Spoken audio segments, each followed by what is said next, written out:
ومن يقتل مؤمنا متعمدا فجزاؤه جهنم خالدا فيها وغضب الله عليه ولعنه وأعد له عذابا عظيما.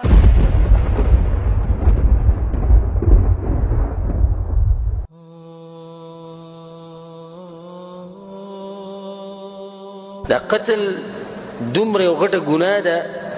چې الله سبحانه وتعالی په دې کې دا قتل او شرک یو ځای ذکر کو. شرک گزار کولی په دین باندې یو سړی زی بابا ته پروتي قبر ته پروتي دغه ځکه نظرانه او منښت کوي په غیر الله عقیده جوړی شوی ورانی عقیده د گزار کوي په سبانه په دین باندې په عقیده باندې گزارو په بنیاد باندې گزارو. نو څنګه چې دا گزار دی نو دغه شان دا قتلم گزار دی په یو جون باندې چې دغه گزار نه دی دیږي گزار په عقیده او په دین شنو دیږي کې د گزارو کو په یو جون باندې گزارو کو. انسان جون دی کنه پاغه باندې گزارو کو بلکې شریعت خدا پرې د مسلمان د وینو خو حفاظت دی او دی خو شریعت دا ویلي چې سړی تاسو سره کافر او تاسو سره معاهده وکړي او یا ذمي کافری یا ولته سو امان ورکي نو دیم نشي وجره د دوی د وینې حفاظت ته پاتله مسلمان. الله په قران کې داسې سخت الفاظ دغه انسان د پر ویلي چې څوک قصدن عمدن رپاسي او مسلمان وجني. ومن يقتل مؤمنا متعمدا څوک رپاسي او مؤمن وجني متعمدا قصدن او عمدن وجني فجزاؤه جهنم خالدا فيها همیشه و بجهنم کی. صرف دانا وغضب الله عليه الله و تبا غضب کی بغصه کی دے صرف دا ولعنه لا لعنت پی دے صرف دا واعد له عذابا عظيما و دا برسخ عذاب الله تیر کرے. قولی دی سلور خبرو تا فجزاؤه جهنم خالدا فيها غضب الله عليه لعنه اعد له عذابا عظيما. انسان باندې ته وجه په وجه حمله کوي وجني د افسوس خبره ده د جړه مقام دي چې نن سبا ولا لازم کده انسان د وینه د دې څه قدر ټماټر قدر شتي د ټماټر او د پیاز او د الو قدر شتي خو د انسانيت او د انسان د وینې قدر نشته. په حدیث کې راځي امام نسائی راوړی دی لزوال الدنيا اهون على الله من قتل رجل مسلم چې د ټول دنیا ورانه شي ټول دنیا دا د الله په نيز وړه خبره ده د دینه چې وسړی راپاسي مسلمان مړ کی کور د ټول دنیا چې ختم شي او بل طرف مسلمان مړ شي بی ګناه نو د الله په نيز د دنیا ورانه ده وړه خبره ده. خو په دې خبره به د دې خبره الله سبحانه وتعالى حساب کتاب کوي چې ولې ته مسلمان وجلې. حدیث کې راځي امام بخاری راوړی دی اول ما يقضى فيه بين الناس يوم القيامه الدماء یا فی الدماء یو خدای الله حق دی او یو د انسانانو حق دی. د الله په حقونو کې اولنې حق چې هغه کې به تپوس کیږي نه هغه د منځه مسله ده او د انسانانو په حقونو کې چې اولنې مسله چیرې کیږي نه هغه به کومي هغه به د ویني د قتل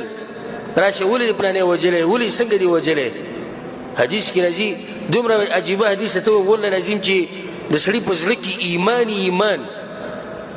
نو هغه څخه یریږي د حدیث د امام ابن ماجه راوړی رسول صلی الله علیه وسلم يجيء القاتل والمقتول يوم القيامه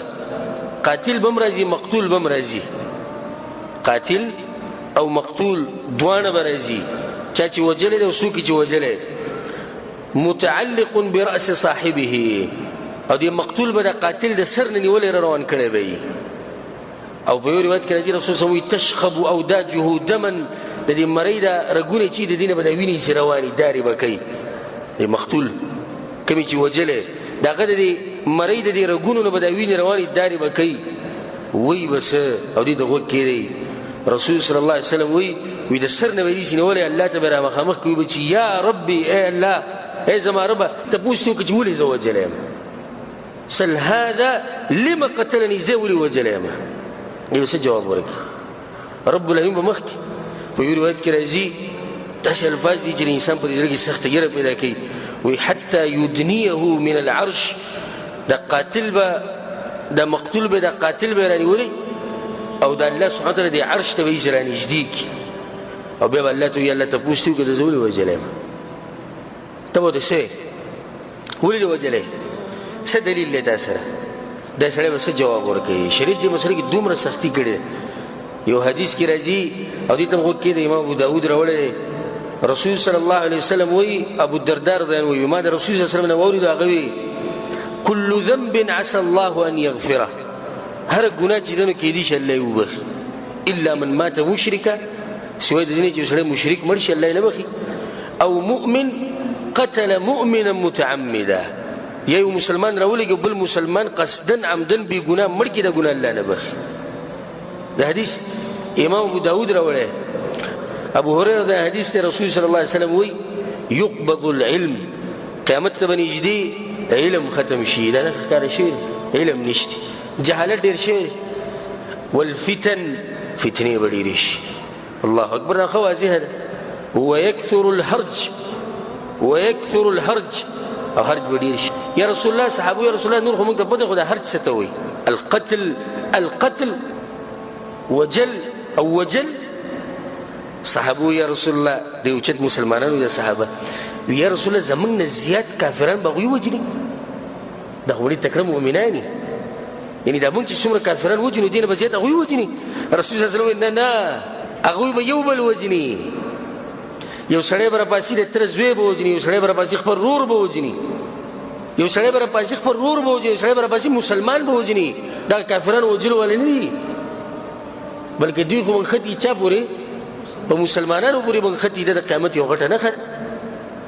قتل و قتال نن سبا ډېر زیات شوی دی د مسلمانانو په منځ کې دا په صحیحینو کې دا حدیث دی بل حدیث ته واورو عبدالله بن عمر رضی الله عنه ما د رسول صلی الله علیه وسلم دا خبره واورېده لن يزال المؤمن في فسحة من دينه ما لم يصب دما حراما امام بخاري حدیث راوړی رسول صلی الله علیه وسلم وی یو سړی په دین کې پراخۍ کې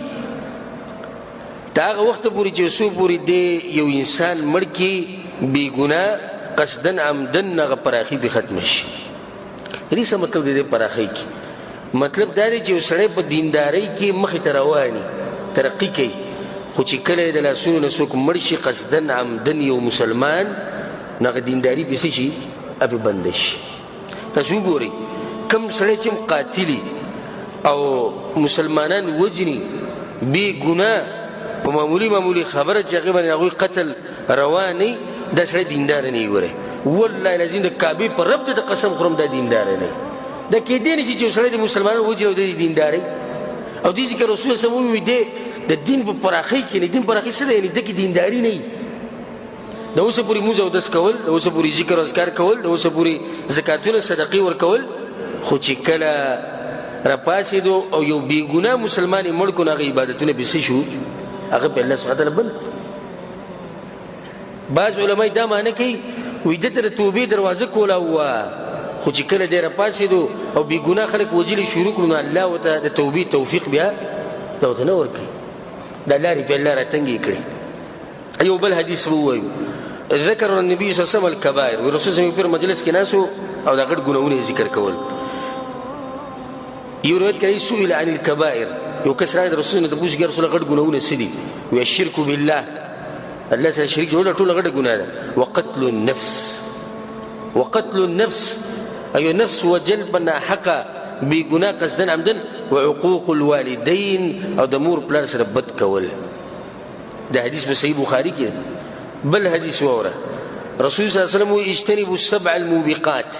دا وو کارونه ځان لري ساتي چې هغه انسان تباہ کوي څه کوي تباہ کوي جهنم ته گزاري د جهنم په اور کې ولغو په ور کوي دا سړي قیل وما هن یا رسول الله یو کس په رسول الله سړي موږ ته بیان کا وی شرک بالله د الله سره شریک جوړول والسحر جادو کوډ منتري وقتل النفس التي حرم الله الا بالحق ايو نفس او انسان مسلمان وجلب بګناه قصدا عمدا واكل مال اليتيم او د یتیم مال خلل والتولي يوم الزحف او د میدان الجهاد نه تختیدا، واكل الربا او سود خوراک، وقذف المحصنات المؤمنات الغافلات او هغه زنانو باندې بهتانونه لګول چې هغه مؤمنانې پاکي زنانې غریبانې سره خبر نه ته به د زنا بهتان لګي. دا حدیث په صحیح بخاری کې دا کافری دا حدیث ها کنه په دې باندې ستاسو زړونه مطمئن نشو او نرم نشو. دا خو یو څو حدیثونه په تعدیق کې موږ بیان کړو او د دې مسلې چې تتبع وکړو کینې وته چې زه به د قرآن او حدیث نه ټول هغه آیتونه او حدیثونه روبزم چې دې مسلې سره تعلق ساتي ته ګورې چې څومره اوږده موضوع دي جوړي.